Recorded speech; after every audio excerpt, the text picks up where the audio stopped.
Abram comigo a palavra de Deus em Neemias, capítulo 8. Neemias, capítulo 8, versos de 1 a 18. Neemias 8, versos de 1 a 18. Nós vamos ler, como estamos fazendo, alternadamente. Eu vou ler o primeiro verso, os irmãos e as irmãs o segundo, e assim sucessivamente.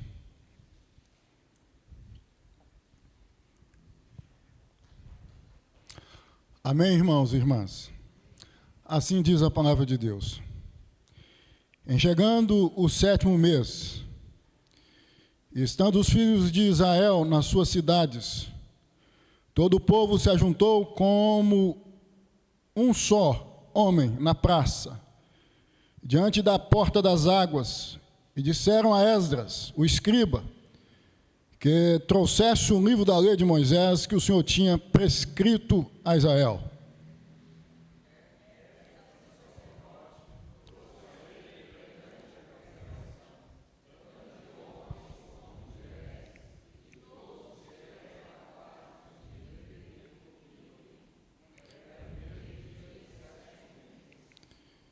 E leu no livro diante da praça, que está fronteira à porta das águas, desde a alva até ao meio-dia, perante homens e mulheres e os que podiam entender. E todo o povo tinha os ouvidos atentos ao livro da lei.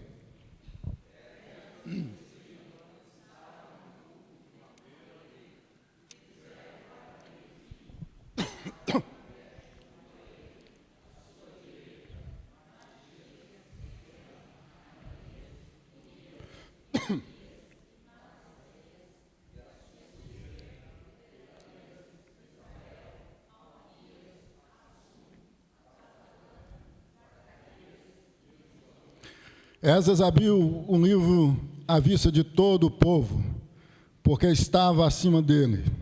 Abrindo ele, todo o povo se pôs em pé.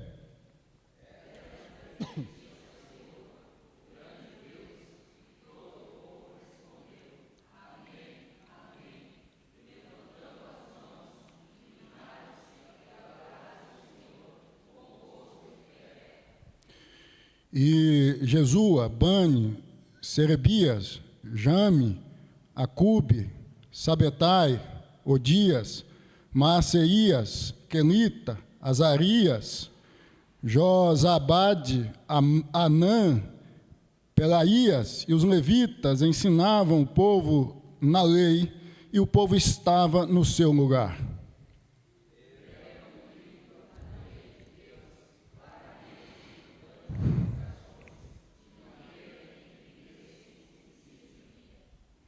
Neemias, que era o governador, e Esdras, sacerdote e escriba, e os levitas que ensinavam todo o povo lhe disseram: este dia é consagrado ao Senhor, vosso Deus, pelo que não pranteeis nem choreis, porque todo o povo chorava ouvindo as palavras da lei.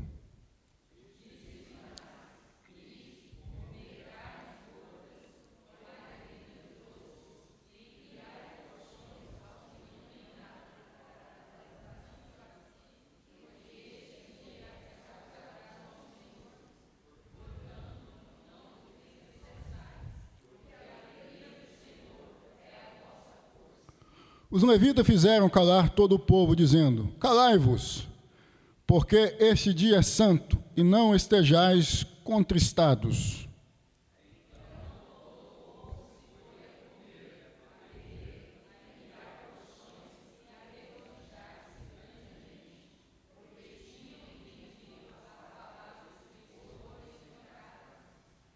No dia seguinte, ajuntaram-se a Esdras, o escriba, os cabeças das famílias de todo o povo, os sacerdotes e os levitas, e isto para atentarem nas palavras da lei.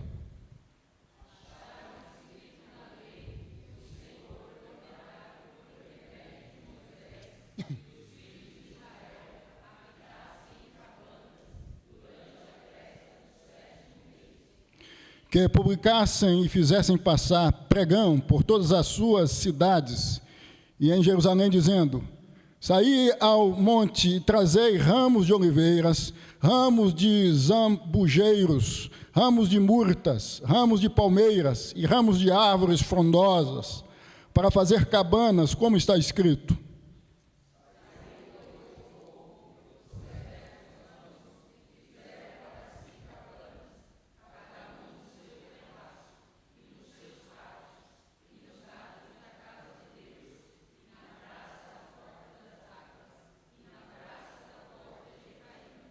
Toda a congregação dos que tinham voltado do cativeiro fez cabanas e nelas habitou, porque nunca fizeram assim os filhos de Israel, desde os dias de Josué, filho de Num, até aquele dia, e houve muito grande alegria.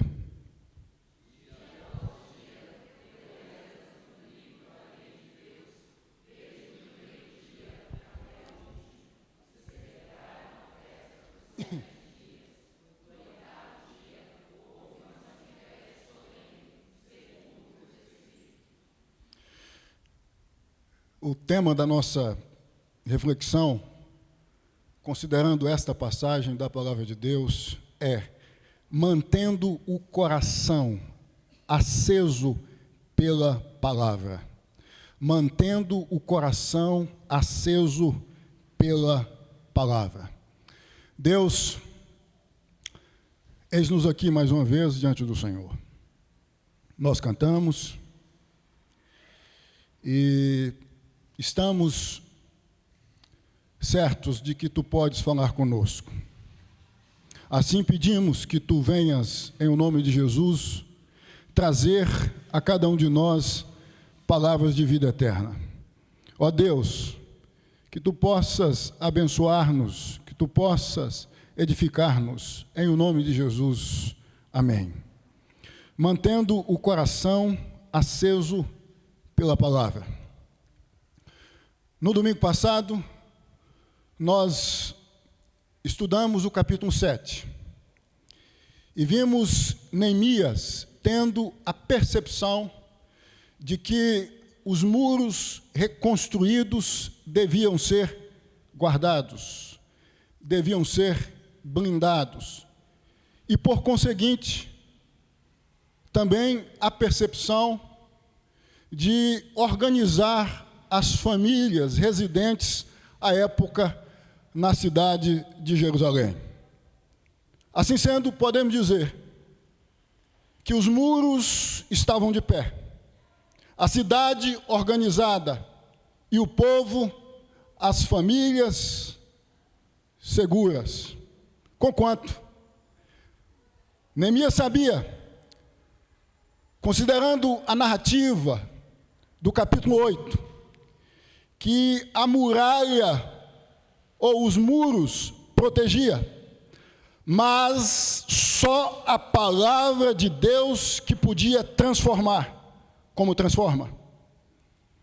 Por isso, meus irmãos, nós podemos dizer que em Neemias 8, o centro, o foco, o ponto principal, não são os muros reconstruídos, mas a palavra de Deus, chamada no texto de lei de Moisés, ou lei do Senhor. Vocês sabem que até aqui, isto é, do capítulo 1 ao capítulo 7, majoritariamente o povo estava preocupado com a reconstrução externa, porque tinha a ver com a cidade, com os muros da cidade. Por que não dizer com as questões físicas, materiais? Do capítulo 8, versos de 1 a 18, em diante, nós percebemos explicitamente que há de imediato uma percepção de que o povo deveria ser reconstruído internamente. O foco muda. Porque se percebe a necessidade não mais, pura e simplesmente, de uma reconstrução externa, mas de uma reconstrução interna. Em outras palavras, de uma reconstrução da alma, de uma reconstrução do coração, de uma reconstrução de disposições que até então estavam distantes da palavra de Deus. E esta reconstrução interna tinha a ver com manter o coração aceso pela palavra. Muitas vezes, irmãos e irmãs, o nosso coração acende por questões externas, físicas, materiais. A gente é movido, dinamizado pelas reconstruções dos muros físicos relacionados à nossa vida, à nossa casa. Como o pão que falta, a comida que falta, a roupa que falta. Mas nos esquecemos que o ponto fulcral, fundamental, essencial, no que diz respeito ao nosso relacionamento com Deus, tem a ver, se desejamos ser movidos por Deus, com um coração mantido aceso pela palavra, pela voz de Deus. Neemias sabia que o povo necessitava de um avivamento. E este avivamento só podia acontecer quando o povo fosse inflamado, tocado pela palavra. É impossível acontecer reconstruções internas, mudanças abruptas no campo comportamental, sem a palavra, sem a voz de Deus. O nosso tema é mantendo o coração aceso pela palavra. Surge aqui uma pergunta: como nós podemos, considerando os versos de 1 a 18 do capítulo 8 de Neemias, manter o nosso coração aceso pela palavra? Presta atenção. Em primeiro lugar, mantemos o coração aceso pela palavra sendo fomentadores da fome espiritual, ou aqueles que promovem ou estimulam a fome espiritual. Os versos de 1 a 3 destacam isto. O verso 1 destaca que todo o povo se reuniu a fim de ouvir a voz de Deus, a palavra de Deus. Houve um estímulo para que o povo se reunisse para ouvir a palavra de Deus. O povo restaurado desejava ouvir a voz de Deus. O povo que estava envolvido em um projeto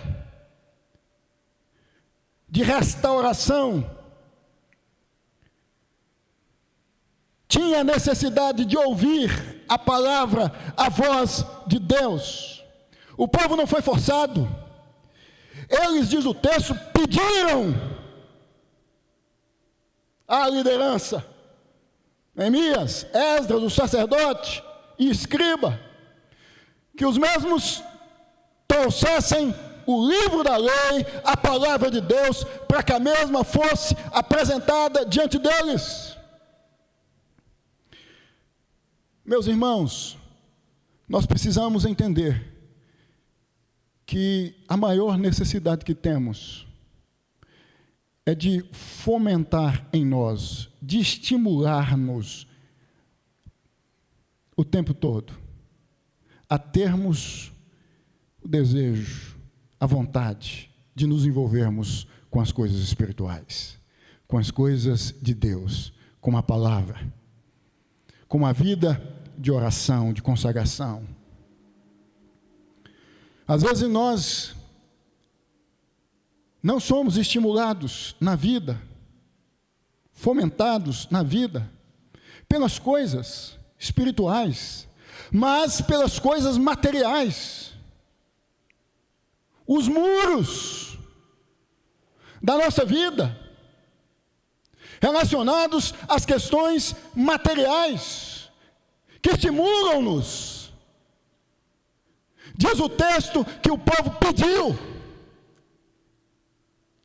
que a lei fosse apresentada, que a lei fosse propalada, ou seja, que a palavra de Deus fosse apresentada a eles.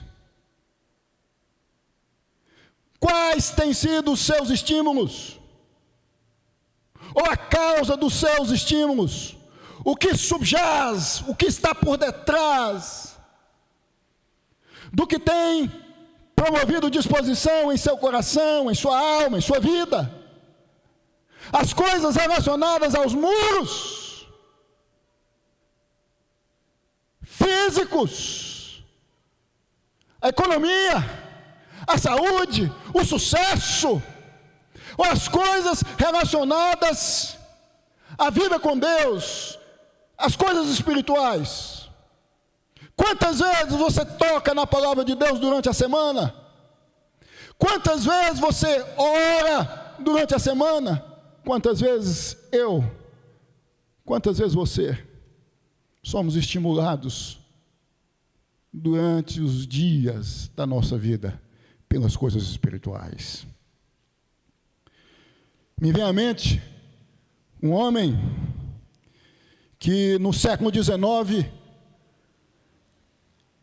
foi uma bênção na vida de muitos órfãos na Inglaterra. Seu nome, George Miller, que viveu de 1805 a 1898. Conhecido em toda a Inglaterra à época por seu trabalho dedicado a órfãos. Mas o mais interessante é que George Miller sempre se preocupava prioritariamente em estimular estes, ou seja, os órfãos que o mesmo recebia para cuidar, a se voltarem para as coisas espirituais. Leitura da palavra de Deus, vida devocional, vida com Deus. Segundo os biógrafos de Miller, este leu a Bíblia mais de 200 vezes. Tinha um caderno onde anotava as respostas de Deus às suas orações, com mais de 50.000 respostas atendidas. Relacionamento com Deus, vida com Deus. Este homem estimulava todos que estavam em sua volta e a si mesmo a buscar prioritariamente as coisas espirituais, a se envolver com as coisas espirituais. Irmãos, muitas vezes nós nos distanciamos, muitas vezes nós nos tornamos gélidos, frios, insensíveis, porque o que tem nos estimulado tem a ver com as coisas materiais e não com as coisas espirituais. Quantas vezes, volto a ressaltar, temos tido contato com a palavra de Deus durante os dias da nossa vida? Se você deseja manter o seu coração aquecido para com Deus, você precisa fomentar em você essa necessidade constante de estar envolvido ou envolvida com as coisas relacionadas a Deus e ao reino de Deus. Em segundo lugar, mantemos o coração aceso pela palavra, sendo respeitosos com as Escrituras, ou seja, com a palavra de Deus. Versos de 4 a 8. O verso 5 precisamente destaca que quando o livro da lei, ou seja, a palavra de Deus foi apresentada ao povo, o povo se levantou, ficou de pé. Isso não significa que nós temos que ler sempre a palavra de Deus de pé, ou ajoelhados, ou sentados, não. Por quê? Porque este é um sinal físico de que este povo internamente respeitava a palavra de Deus. Naquele momento, naquela circunstância, reverência, amor, cuidado, temor. Porque o mesmo sabia que não se tratava de palavras de homens. Não tinha a ver, pura e simplesmente, com palavras de Moisés para Moisés e, por conseguinte, para o povo. Não! Tinha a ver com palavra do céu para Moisés, com palavra de Deus para Moisés e, por conseguinte, para o povo. Não era a palavra de homens, era a palavra de Deus, e esse povo tinha consciência disto, e por essa razão se apresenta diante da voz de Deus, diante da palavra de Deus, de pé, sinal de respeito, sinal de reverência, sinal de consideração, sinal de que este havia percebido a necessidade de estar diante da palavra de Deus com temor e com respeito. Lembrando-nos que muitos haviam ficado anos no cativeiro babilônico, como vimos quando expomos o capítulo 1. E haviam, portanto, por causa disto, tido contato com a cultura religiosa pagã da Babilônia. Muitos não haviam há anos tido contato com a palavra, com a voz, por meio da palavra de Deus. E o sinal princípio primeiro deste povo, em resposta a esta santa e bendita palavra, é de reverência, é de temor. Você tem tido reverência, você tem tido respeito para com as Escrituras? Ou você tem entendido que a mesma é, como alguns têm dito no YouTube, infelizmente, é simplesmente algo que foi inspirado por Deus, mas não é palavra de Deus. Respeito pelas Escrituras. É a palavra de Deus. É a voz de Deus. Não é como os demais livros que passam por nossa biblioteca, ou pela biblioteca da sua casa, ou pela mesa de estar da sua casa, ou pela estante, ou pela escrivaninha. Não! É a palavra santa e bendita de Deus. O seu coração arde quando você está diante da mesma.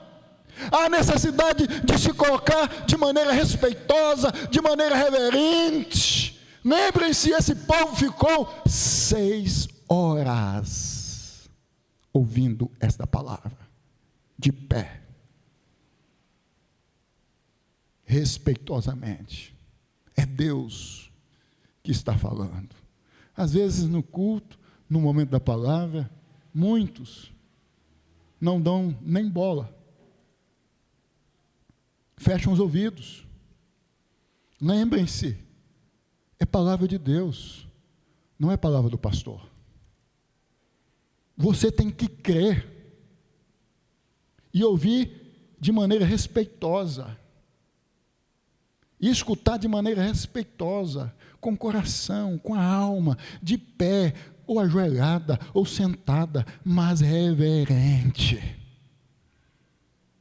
Temor. A forma como tratamos a Bíblia ou palavra de Deus revela o valor que damos a ela. Respeito não é ritual, é postura de submissão. Me vem à mente o grande William Tyndale, ou Tyndale, século XVI.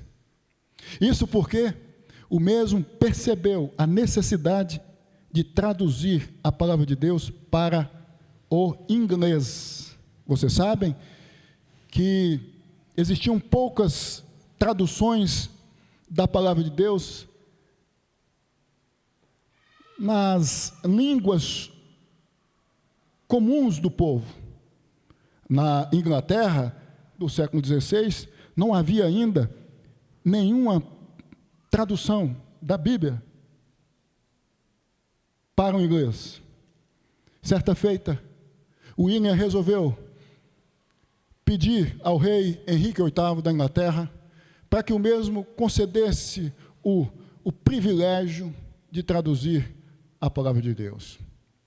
O rei rejeitou o pedido, porque, preso à ideia de que as escrituras não podiam ser traduzidas, uma ideia católica romana que dizia que só o clero podia ter acesso às escrituras, condena William à morte.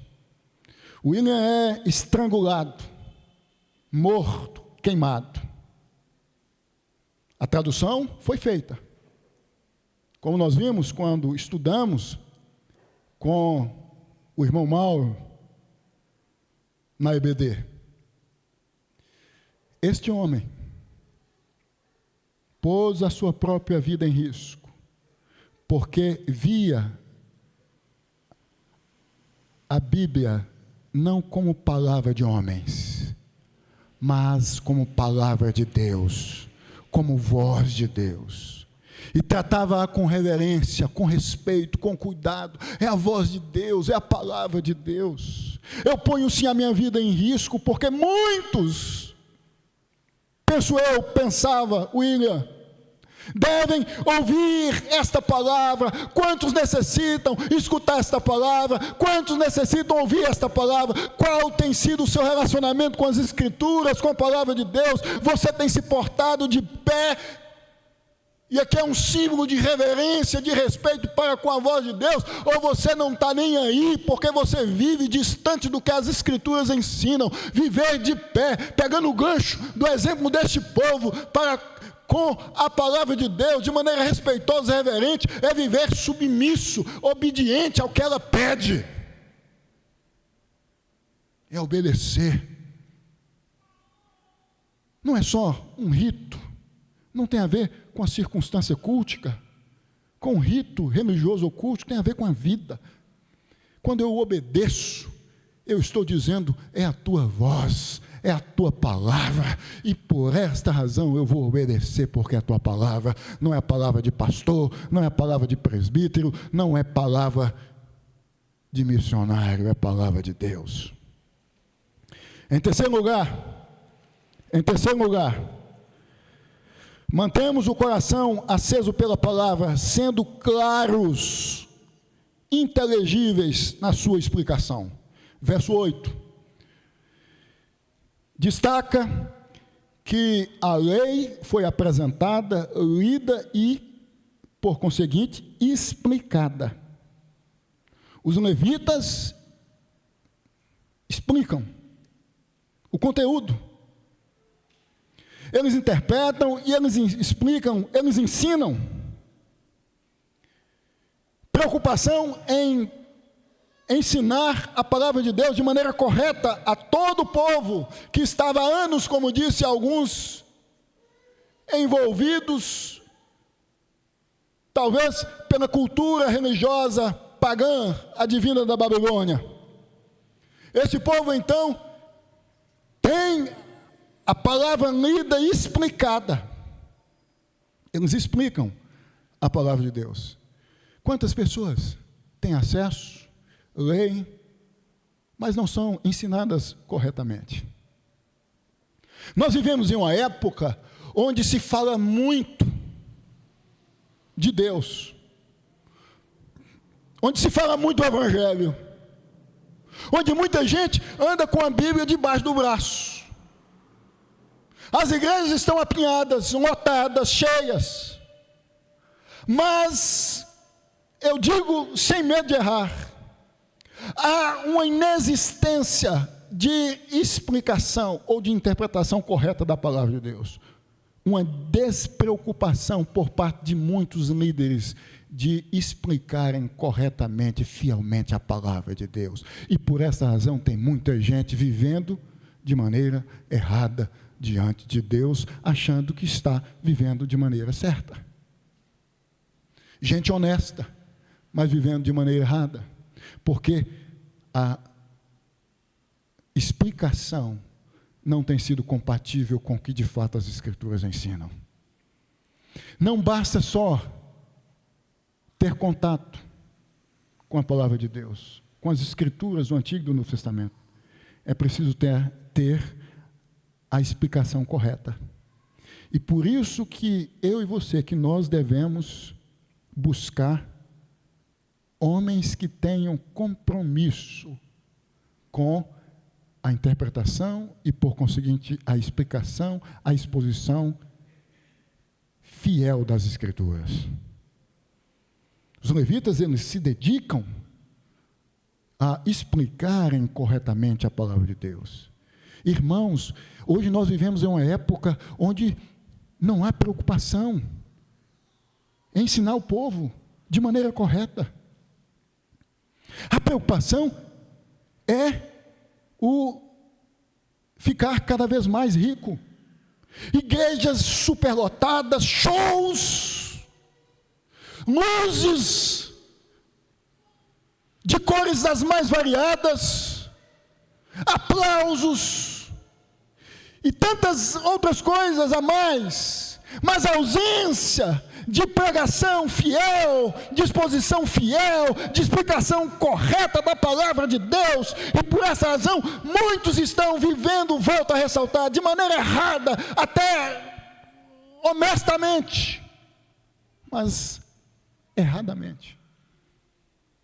Nós temos um compromisso de falarmos em nome de Deus, de acordo com o que Deus revelou em sua palavra.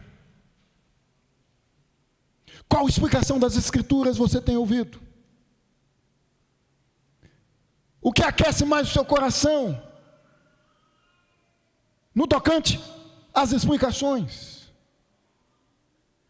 Nós temos que ter o cuidado de quando lermos, de quando estudarmos as Escrituras, buscarmos a explicação correta, porque muita gente está se perdendo. Nós temos aí um montão de pessoas que vocês talvez conhecem, vivendo de maneira errada doutrinariamente, porque têm ouvido vozes que não estão preocupadas em anunciarem a palavra de Deus, como a palavra de Deus é, como a palavra de Deus ensina. Eles estão aí com explicação. Púlpitos viraram balcões de negócio, púlpitos viraram um espaço para se trocar moedas, ou para se obter moedas, e não para se explicar a palavra de Deus. João Wycliffe, século XIV, chamado de a estrela da manhã da reforma, foi um pré-reformador, um homem de Deus que viveu antes do advento da reforma do século XVI, traduziu e pregou as Escrituras inúmeras vezes, rompendo com a ideia de que a interpretação do texto bíblico só podia ser dada pelo Papa, pela Igreja Católica Romana. Ele disse: não é isto acerca deste dogma acerca deste outro dogma que as Escrituras ensinam. Ele foi condenado anos depois, porque em lendo as Escrituras havia percebido que elas não ensinavam o que o catolicismo romano, à época e até hoje, ensina. Um homem que tinha um compromisso de viver de acordo com a doutrina, a interpretação, a explicação compatível com o que as Escrituras, de fato, propagam, destacam. Em quarto lugar, mantemos o coração aceso pela palavra, sendo responsivos ao seu impacto. Aqueles que respondem ou reagem quando ouvem a palavra, é o que destaca o verso 9. Todo o povo estava em prantos, em lágrimas, ouvindo as palavras da lei. Havia sido responsivo. Eles reagem, eles escutam e sentem a necessidade de viverem de acordo com esta palavra. O choro vem da consciência do pecado. Esse povo estava ouvindo a explicação dos levitas, a palavra de Deus, e chegando à conclusão que estava vivendo de maneira errada e precisava mudar de direção, comportamentalmente falando. E as lágrimas tomam conta, o arrependimento. Oh Deus, pecamos contra o Senhor, precisamos mudar de direção, precisamos reconstruir a nossa alma. Os muros estão reconstruídos, a cidade está protegida, mas a nossa alma precisa ser reconstruída, redirecionada, melhor dizendo. A reação imediata à palavra foi quebrantamento. A lei revelou a distância entre Deus e o povo, levando-os ao arrependimento. Quando não somos responsivos, quando a gente ouve e não bate, e não toca, e não impacta, e não há necessidade nenhuma de percebermos que temos que mudar, algo está estranho. Porque a palavra tem que causar em quem de fato é de Deus a necessidade de mudança, de direção, de reconstrução. Ouvir a palavra de Deus sem reagir é perigoso. A palavra deve gerar mudança visível e arrependimento sincero, não remorso. Não é tristeza. Um sentimento que vem e depois some, não provocando mudança nenhuma. É arrependimento, é metanoia. É a necessidade urgente e radical de mudar, de dizer: pecamos, nos arrependemos. Há confissões, há mudanças, há lágrimas, há dor, há angústia, porque a consciência, quando os ouvidos haviam ouvido a palavra de Deus, foi de que estavam distantes de Deus e precisavam restabelecer essa conexão, esse vínculo, essa intimidade, esse relacionamento.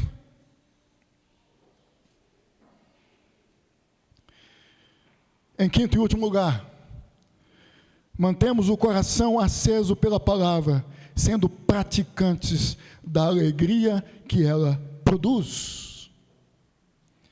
O verso 10 diz: não vos entristeçais, porque a alegria do Senhor é a nossa força.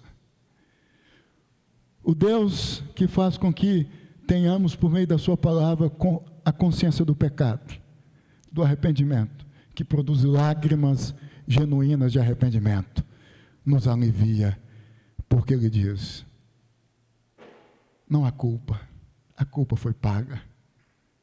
No nosso caso, Jesus pagou a dívida, Jesus pagou a conta. Então, se restabeleçam,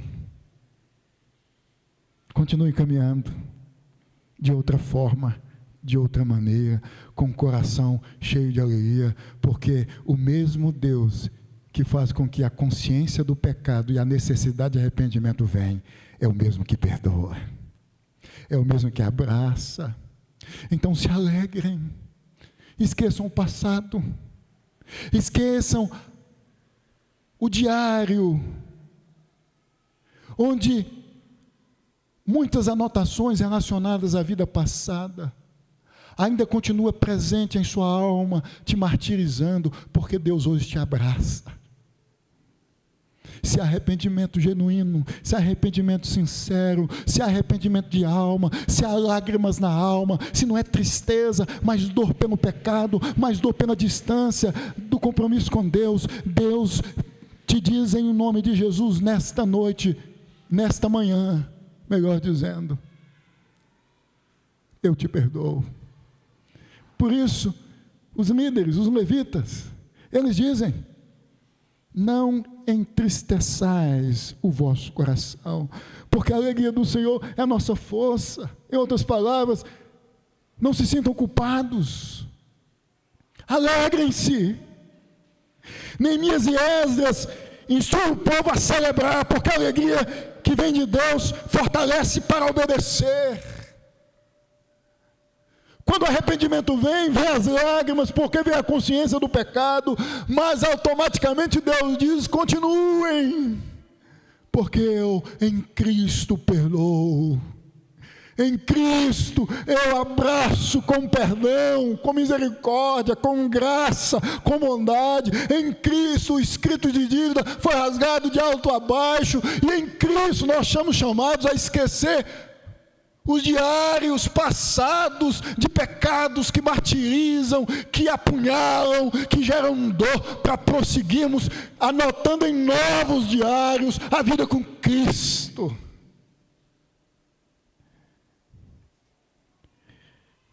Eu concluo dizendo, Neemias 8 nos ensina que manter o coração aceso pela palavra exige fomentar a fome espiritual. Segundo, respeitar as Escrituras. Reverência, devoção, intimidade, amor para com as Escrituras. Terceiro, buscar a explicação correta das Escrituras. Quarto, responder com arrependimento genuíno à voz de Deus. Quinto, viver a alegria que ela produz, entendendo que Deus perdoa, que Deus restabelece, que Deus reconstrói, e que a nossa oração seja, Senhor, que Tu venhas manter-nos acesos por meio do fogo que vem da Tua palavra, até que cada um de nós venhamos a viver de acordo com a mesma. Que Deus te abençoe, em nome de Jesus. Deus amado, Deus santo, que Tu possas ensinar-nos hoje e sempre, que o nosso coração venha se manter aceso pela palavra do Senhor, que a Igreja Presbiteriana de Carapicuíba tenha o coração aceso, queimando, ardendo pela palavra do Senhor. Que assim seja, meu Deus, em nome de Jesus. Tu possas nos abençoar cada vez mais, e que nós venhamos a nos preocupar mais com as reconstruções internas do que com as reconstruções externas relacionadas às questões físicas e materiais. Porque quando o interno vai bem, o resto também vai bem. Que assim seja em nome de Jesus. Amém e amém. Meu irmão e minha irmã, que o amor de Deus, a graça revelada na pessoa bendita de Jesus, e as ternas e benditas consolações do Espírito Santo estejam sobre a sua vida, sobre a minha vida e sobre a vida de todo o povo de Deus espalhado pela face da terra, hoje, em todo sempre. Amém e amém.